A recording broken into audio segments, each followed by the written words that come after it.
Pagkagising ko po ng umaga, mag-igib po ako ng tubig para may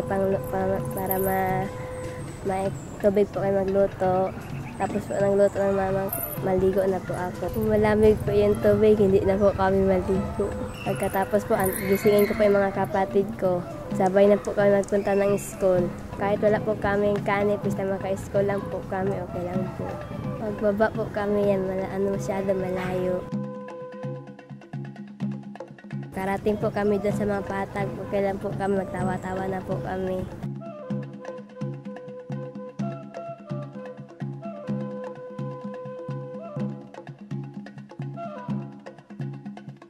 Ang paborito ko pong subject sa school po, Filipino.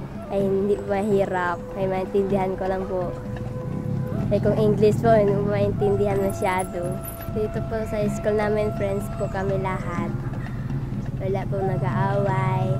Pagkahapon po, maglakad naman po kami, mag-akyat naman po. Pawis pagod po kami sa school, pawis po kami. Pagdating ko po sa bahay, mag-igib pa po ako ng tubig.